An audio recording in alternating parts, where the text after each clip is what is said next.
Good morning, friends. Welcome and welcome to you all. Lou, good morning. Good morning. How are we doing today? I'm good. How are you feeling? I'm feeling okay. I'm coming back. Okay, good. Yep. Glad to hear that.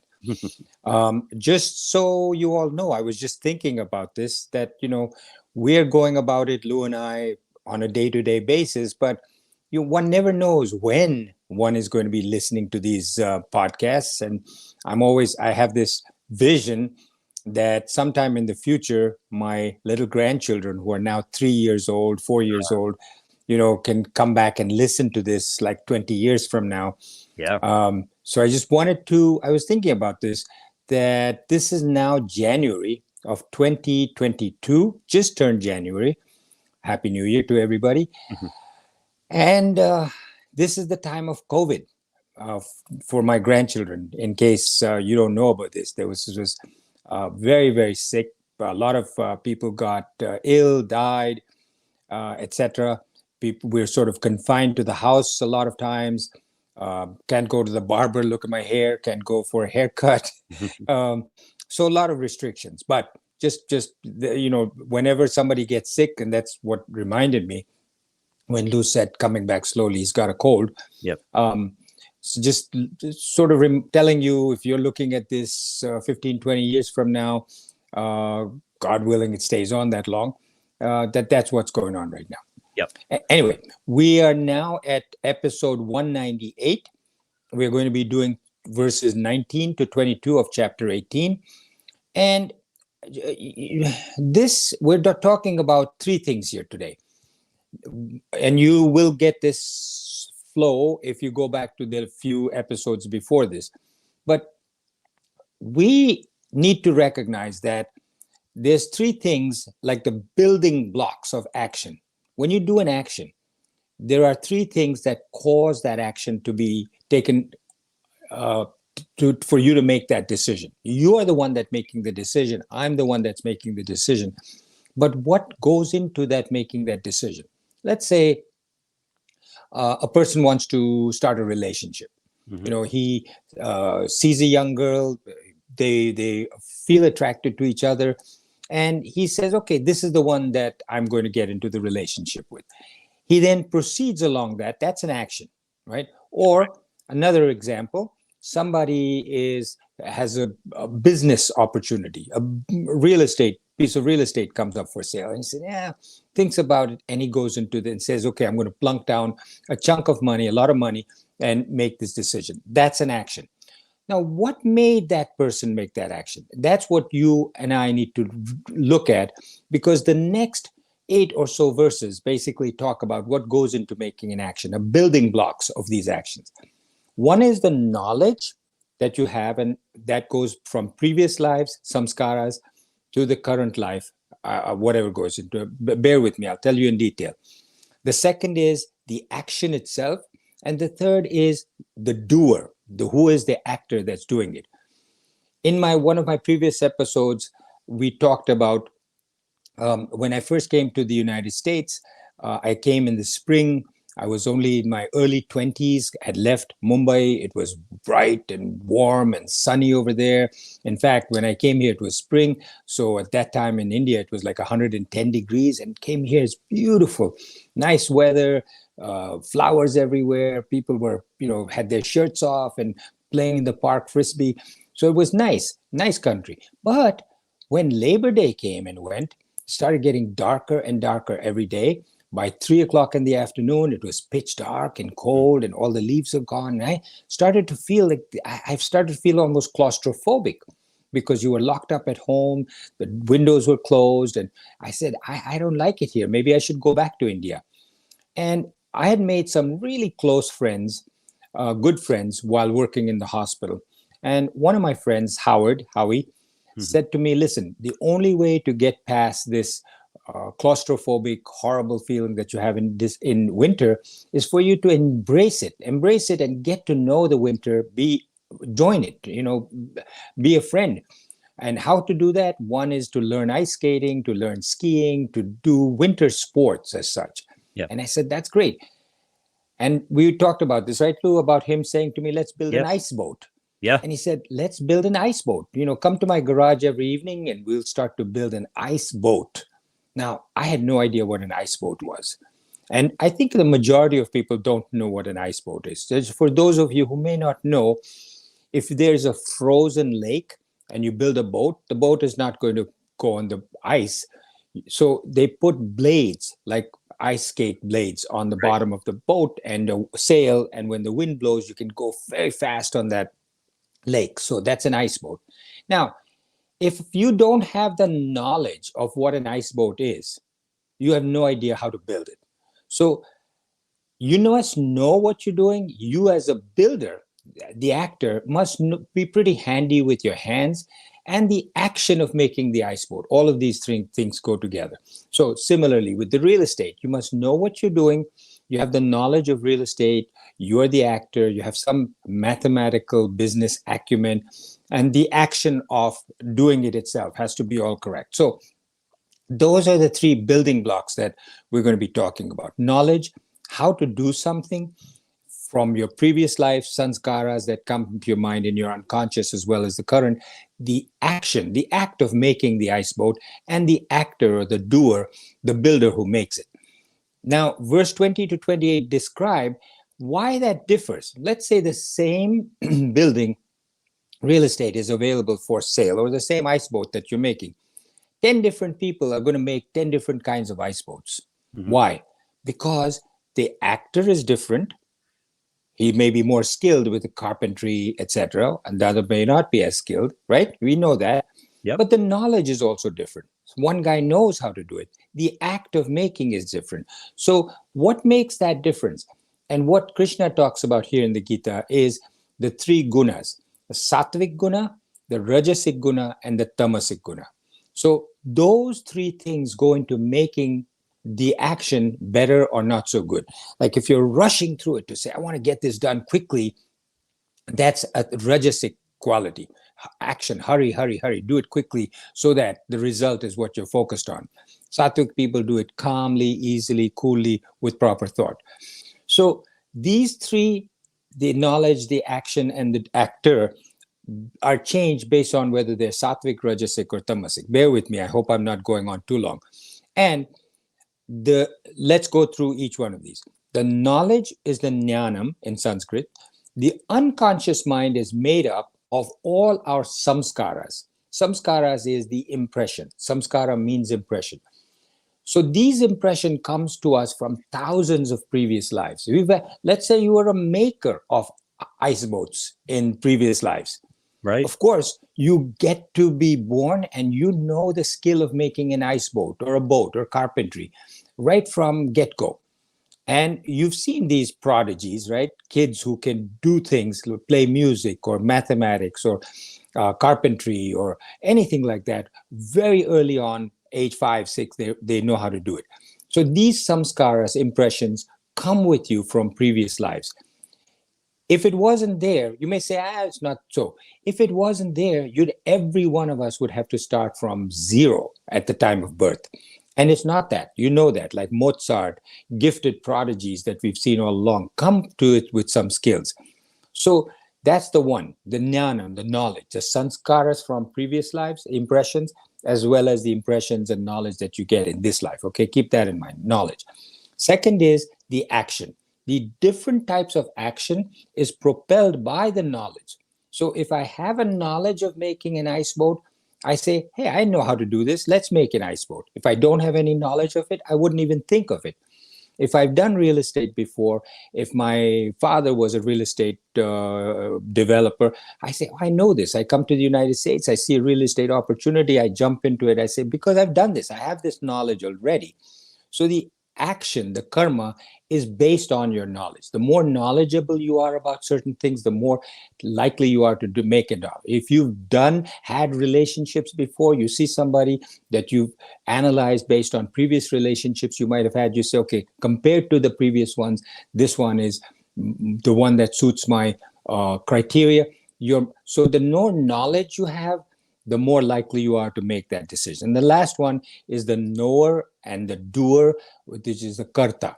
That person, comes to you from previous lives, you are the doer. So whatever you are, that's who's doing the action. Then the three gunas. Let's start with the opposite, which is the lowest one, tamasic first. Mhm. Tamasik is inactive, inert, lazy. That's the lowest. So a tamasic person, if he's asked to make an ice boat, if Howie were to come over to me and say, let's make an ice boat, no, I'd just rather just lay here, just not cover my head with a blanket. That's tamas. The next one is rajas, where the mind is passionate, passion, always, eager to do things, action, and with agitation. I mean, the fact that you are active and passionate doesn't mean that you're going to be successful. Sometimes you're so passionate and so Right. action oriented that you actually fall on your face. And the boat doesn't come out as good, the ice boat, because you're rushing through it too much. Whereas sattva he's equanimous, he's poised, there's no passion, no agitation. Whatever he does it properly and says, okay, if it doesn't get done this winter, it'll be done next winter, but I'm not going to make a mistake. So those three qualities, in what proportion are they in the doer, determines how the action is going to be. So now let's talk about the similarities between dream and our waking life and how these actions are related. So let's talk about dream first, makes it simpler. In a dream, you might be running fast, getting away from somebody's trying to get me, and I say, okay, I'm running, I'm very fast, I have certain emotions, being chased by somebody, deciding, should I fight, should I not fight, should I turn around and confront this person, or should I just run?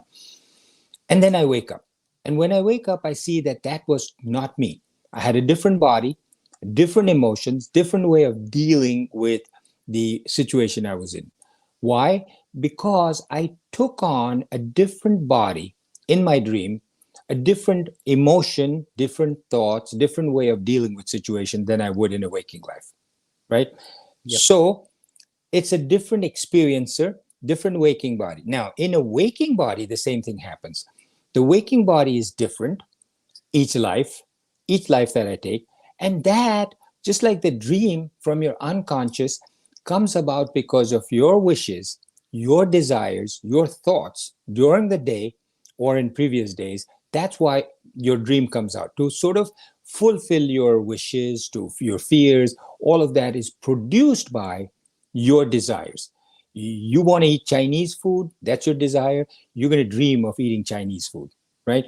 Because you had that desire. Similarly, if in this life I have a desire of such and such a thing, in my next life or the life after that, I will be coming to life with the body and the desire to be fulfilled in that life, provided my karmas are good and I can determine what I want. If my karmas are bad, I'm not going to be able to get what I want. So we identify, once you get that body, so see the similarities between waking life and dream life. What your desires are, what your thoughts are, that's how you come across, you take on the body and an experiencership. Now, unfortunately, the Atman is not part of the waking world. You identify with the waking world, and we identify with this world, and we create this body and the experiencership of the Prakriti. So you actually identify with that body, unfortunately, rather than saying, I am Brahman. I'm not this waker. I'm not the doer. I'm not doing this action. I'm not the knowledge either. The Atman is free of all doership, all knowership, all experiencership. The Atman is not the knower, not the action, not the doer. Atman is pure. You are pure. You are the Atman. You are Brahman. Aham Brahmasmi. And as long as you keep holding on to this feeling of doership, experiencership, knowership, then you're not going to be free of this world, and you're not going to be able to transcend this to go to the next level. So now let's go to the knowledge itself. Remember, knowledge, action, and doer. So in knowledge, now what Krishna says is, let's deal with knowledge, but knowledge itself differs whether it's sattvic or rajasic or tamasic. So the first, verse 20, he talks about the sattvic knowledge, 21, he talks about rajasic knowledge, and 22, he talks about tamasic knowledge. So a knowledge is sattvic, pure, equanimous, when the knowledge, the jnanam, allows the person that has the knowledge to see the Atman and Brahman in all beings. Very simple. You have a knowledge, a sattvic person, his knowledge, sattvic knowledge, allows him to look around at a cow, a dog, an elephant, a human being, hundreds of, and all he sees is the sameness in everybody. He says, I see Atman, I see Brahman, I see God in everything, all living beings. A tree, everything has Brahman. I see it. That's a sattvic person. Not too many of those around. So the samskaras, also knowledge, impression that comes to us, experiences, impressions from previous lives, we gather them and we collect them and we carry them with us from one life to the next. They're stored in our unconscious. They show up as emotions and thoughts. Lou and I did a series of podcasts called Memoirs of a Psychiatrist, in which when I was in my 20s, I was involved with the police and the FBI and the prosecutor's office, and we solved a lot of murders because people came up as witnesses and said, I saw something, but I have no memory of what I saw. It's all in their unconscious. Under hypnosis, they were able to tell us the license plate number, description, and we were able to solve some really cold cases that otherwise would not have been solved. Where did that come from?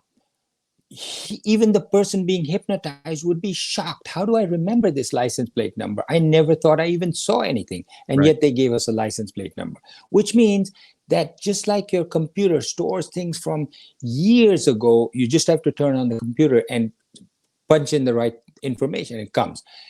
Our unconscious, our samskaras go back thousands of lives, and there's many things that are stored in there. Those are the experiences, the impressions that are stored in there that we've gathered from previous life and in this life itself. The samskaras are filled with wishes and desires, dreams, our own rebirth. All of that comes from these wishes and desires. Now, another Sanskrit word called drishti. Drishti is a typical way of, in colloquial language, when you say drishti, you're talking about vision. But really, this drishti means the way of looking at God, the world, yourself, these three things. A way of looking at God, the world, yourself, and others, not just yourself, but also others. This depends on your sanskara, stands to reason, and your knowledge, your jnana.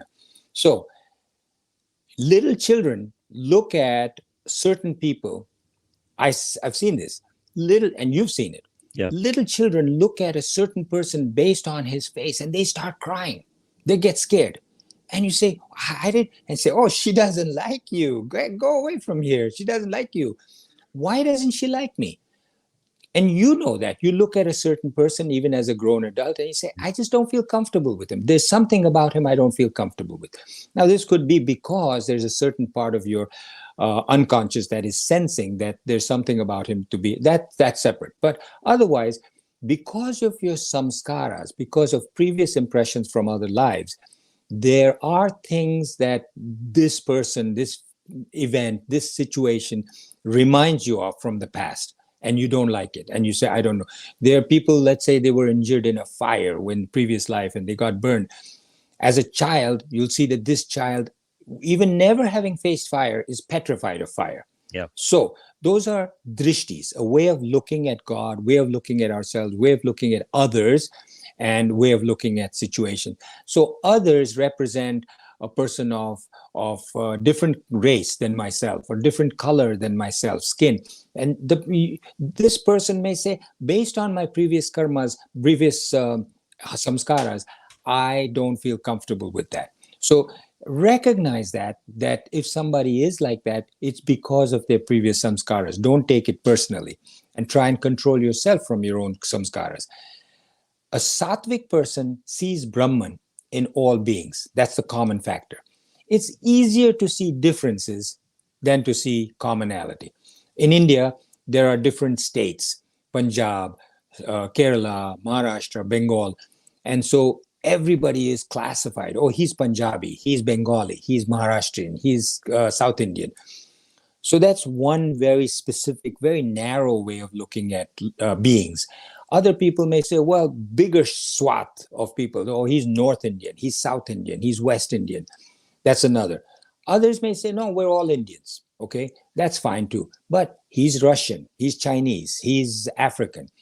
So the sattvic way of looking at it is to say we're all human beings and to look at all human beings as the same.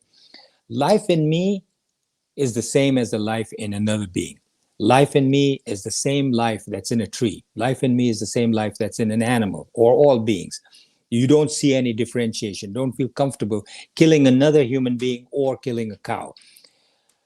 Same thing goes for your pujas. If you have in the Hindu homes, most Hindu homes have different murtis of Ganesh, the elephant-headed god that a lot of Indians pray to, Ganesh.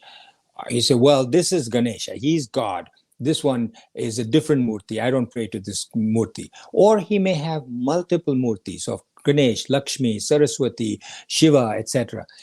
Then the sattvic person sees all as God. Doesn't say, this is Ganesh, this is Lakshmi, etc. When you change your vision or your drishti like this, when you change it and becomes universal, that is Brahman, all your previous sanskaras, your false sanskaras from previous lives disappear instantly. All the impressions in your unconscious, they change instantly, even those that were built up over thousands of years, because you start to see everything is homogeneous. So looking at an ocean, you can see either thousands and millions of waves, or you can see everything as water, seawater or ocean.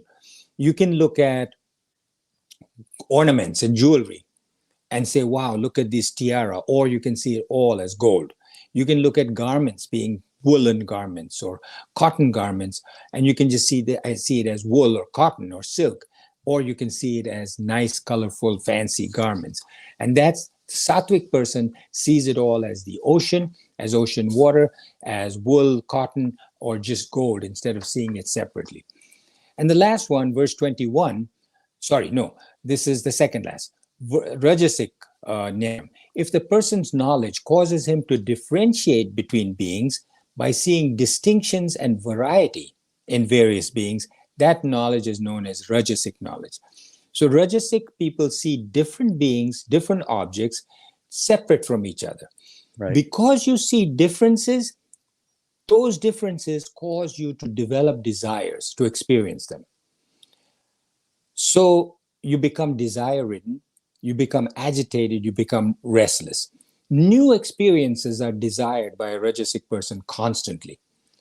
For example, you may say, well, I don't understand what you're talking about. Let's say I took my grandchildren to Disney World and I came back and I'm very Rajasic, say, and somebody says, oh, how did you like Disney World? I said, I loved it. You did? What month did you go? Oh, I went in December. You went in December? Oh, must have been nice. You saw Christmas parades, etc. Yeah, I did. I'm feeling satisfied. I had a great time in Disney World. But the guy says, oh, but you didn't go in the summer, did you? I said, no, I went in December. Oh, summer is the time to go. Summer, Disney World is so gorgeous. You say, what? Now I have a desire to go back to Disney World in the summer because he said it. And it goes on like this. If I were to go in summer and somebody else would say, oh, you should have gone at the start of the season, this. And I want to keep going back and experiencing more and more. So that is because I see the differences that are pointed out to me. Same thing with relationships, right? A woman meets a man and she's starting to go out with him and she likes him, but her girlfriend comes and says, oh, he's nice, but he's not like that other boyfriend you had. You remember he had this, and that guy that really looks at you, keeps looking at you, he has these qualities. Now you want to experience another boyfriend. So you're never satisfied if you're Rajasic that way. Whereas the sattvic person says, it's all the same to me. There are no differences. Each one of these are just stimuli. This other man, that man, they're just stimuli right now. I'm just looking at them as objects. Disney World is a stimulus. whether it's December or the summer or any time. It's just a stimulus. These are just stimuli to the mind which need to be experienced. I experience one, that's it. I don't need to experience anymore. That's what a sattvic person says. Rajasic person is never satisfied, always wants more. Sattvic person is satisfied and peaceful. The Rajasic, using the same analogy that we used before, sees the waves, not the ocean, not the water, sees every single thing as a wave. He also sees ornaments and jewelry, not the gold. He sees the garments and the clothes, not the wool and the silk and the cotton. And lastly, the Tamasic person, he's not called having Tamasic knowledge. Okay, earlier ones we said Tamasic knowledge and sattvic knowledge. Rajasic knowledge. Tamasik, interestingly, the Gita, Krishna does not say Tamasic knowledge because you can't have Tamasic knowledge, then it's not knowledge. So he calls it a Tamasic drishti, a vision that is Tamasic. Why? Because you don't have that knowledge. A Tamasic person clings obstinately to a narrow vision of a small part of a whole as if it were the whole. A small part as if it were the whole. For example, somebody that's focused on money thinks everything in the world, every experience has to do with money. That's a small part of the whole thing, but he thinks it's the whole. A sattvic person sees everything, but everything is the same to a sattvic person. One thing in common, it's Brahman. So Rajasic person sees everything, but he doesn't see it as the same. Everything is different. A Tamasic person only sees one narrow thing when he sees something. He doesn't see everything. A Tamasic person, doesn't see the world or God completely. Just a narrow vision of something, one aspect of that world or one aspect of God. He may see the world as all being related to money or beauty or power or God, just the way he looks at God, his religion, his definition of God. Tamasic vision is fanatic, okay, very narrow vision. So a lot of religious people, they may be very fanatic about their God, their religions, and anybody that believes differently is wrong. A Tamasic person is attached to his narrow vision without logic, just attached. And he has a alpa. This word alpa, A-L-P, alpa, comes up very frequently in the Upanishads and Gita. Alpa means narrow or small or smaller than, which is interestingly, and we'll get into this at some time after we finish talking about the Gita, when the original Vedic people moved from India towards the west and they came towards Germany and Switzerland, when they saw these mountains, they started calling them Alpa because they'd come from the Himalayas and they saw these Alps that they called Alpa, which was like smaller version of the Himalayas. I think we've discussed this before, but so Alpa vision, Alpa, narrow vision, is the way of looking that a Tamasic person with Tamasic drishti has. Alpa, very narrow. So, for example, money is everything to this Tamasic person. Enjoyment is everything. He sees the world and God and everything else as just money or just enjoyment or beauty. Beauty is everything. Nothing else matters. My God alone is God. My religion alone is good. That kind of fanatic kind of thinking. So, friends, sorry if I've gone on too long with this, but these are the three: knowledge, action, doer, and that too varies by sattvic, rajasic, and tamasic. And next time we'll continue with this. Thank you for joining us. Lou, any comments, anything you need to say? Nope, just looking forward to episode 199 coming up. Close to 200, huh? We'll see you next time. See you next time. Bye.